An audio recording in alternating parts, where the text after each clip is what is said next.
মালাকুল মাউত ওইভাবে লাঠিতে ভর দেওয়া অবস্থায়, দাঁড়ানো অবস্থায় সাইয়েদনা সুলাইমান আলাইহিস সালামের রূহ কবজ করে নিলেন। এজন্য মৃত্যু যে কেমন এটা উনি জানতেন না। এজন্য আল্লাহ জানিয়ে দিলেন, আদম পৃথিবীতে তুমি 1000 বছর বাঁচবে। আলফু সানা। লাম্মা খালাকাল্লাহু আদামা ওয়া কানা তুলুহু 60 যিরাআন। বুখারীর বর্ণনা, সাইয়েদনা আদম আলাইহিস সালামকে বানানোর পরে আল্লাহ 60 হাত লম্বা বানালেন। কয় হাত? জোরে বলেন, আরো জোরে। 60 হাত লম্বা।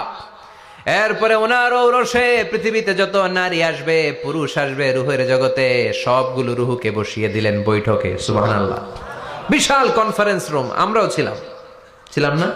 আমাদের রূহটাও ছিল। সাইয়েদনা আদম বললেন, আল্লাহ এরা কারা? আল্লাহ বললেন, আদম এগুলো সব তোমার সন্তান। সাইয়েদনা আদম অবাক দৃষ্টিতে, অপলক নয়নে নিজের সন্তানদের রূহগুলো দেখতেছিলেন। দেখতে দেখতে হঠাৎ একটা রূহকে ভালো লেগে গেল। বললেন, আল্লাহ এটা কার রূহ? আল্লাহ বললেন, এটা দাউদ আলাইহিস সালামের রূহ। পড়েন সুবহানাল্লাহ। আল্লাহ এটাকে দেখতে বড় ভালো লাগে। কার রূহ? এটা তোমার ছেলে নবী হবে, নবী দাউদের রূহ। কাম উমরু, আল্লাহ দুনিয়াতে সে কয়দিন বাঁচবে? আল্লাহ বললেন, 40 সানা, 40 বছর। কয় বছর? সবাই বলেন, কয় বছর? 40 বছর। সাইয়েদনা আদম বললেন, মাবুদ আমার এত সুন্দর কলিজার টুকরা সন্তান দাউদ আলাইহিস সালামকে দুনিয়াতে মাত্র 40 বছর আপনি কেন দিলেন? আল্লাহ, প্রথম মানুষ এবং নবী হিসেবে আপনার কাছে ফরিয়াদ করি, আমার ছেলে দাউদের বয়স বাড়ায়া দেন।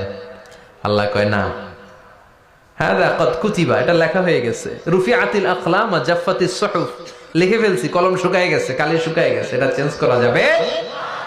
সাইয়েদনা আদম বললেন, আল্লাহ আমি বাঁচমু কয় বছর? কয় তুমি থাকবা কয় বছর? আলফু সানা, 1000 বছর। মনে আছে? আল্লাহ আমার 1000 বছরের দরকার নাই, আমি আমার 1000 বছর থেকে 60 বছর আমার ছেলে দাউদরে আমি দিয়ে দিলাম। আদম আলাইহিস সালামের 1000 বছর থেকে 60 বছর যদি দান করে দেয়, ওনার আর কত রইল? 940। আর 60 বছর যদি দাউদ নবীর 40 বছরের সাথে যোগ দেয়া হয়, উনি পেলেন কয় বছর? 100। সাইয়েদনা আদম পৃথিবীতে আসলেন, এসে থাকতে শুরু করলেন। দিন গড়িয়ে রাত আসে, মাস গড়িয়ে বছর আসে, বছর যায় বছর আসে। ঠিক 940 বছর পর মালাকুল মাউত আদম আলাইহিস সালামের কাছে আসলেন। বললেন, আনা মালাকুল মাউত উকিলা বিকুম, আপনাদের জন্য আল্লাহ আমাকে বানিয়েছে রূহ কবজ করতে। ও আদম, আবুল বাশার, পৃথিবীর প্রথম মানব, প্রথম নবী, আপনার সময় শেষ, রেডি হন। কি হন? খেলা শুরু হবে, এখনই রূহ কবজ করে নিয়ে যাব। সাইয়েদনা আদম বলে, এখন আসছো কেন? আমার আরো 60 বছর বাকি আছে। মালাকুল মাউত বলে, না, আপনি রূহের জগতে আল্লাহর কাছে আপনার সন্তান দাউদকে কয় বছর দিয়েছিলেন? 60 বছর। এজন্য 940 বছর আপনার জন্য লেখা। আমি এখন আপনার রূহ কবজ করতে চাই। সাইয়েদনা আদম বলে, আমি মানি না, আমি কাউরে দেই নাই। আমি কি এরকম কথা বলেছি? আমি দেই নাই, আমি আরো বাঁচবো, আমি আরো বাঁচবো, 60 বছর আমি বাঁচবো, আমি কি দেইটাই নাই। মিয়া যাও। মালাকুল মাউত আল্লাহর যে বলে, আল্লাহ দেয় নাই বলে, আসলে ভুলে গেছে। আসলে আফাতুল ইলমি আন-নিসিয়ান, মানুষ ভুলে যায়, মানুষ বড্ড ভুলে যায়। আমরা অনেক সময় খাইয়াও কই খাই নাই। অনেক কিছু আপনি দিছিলেন কিন্তু ভুলে যাই, গলার নিচ দিয়ে নামার পরে কই তুমি কিচ্ছু দাও নাই। আছে না নাই?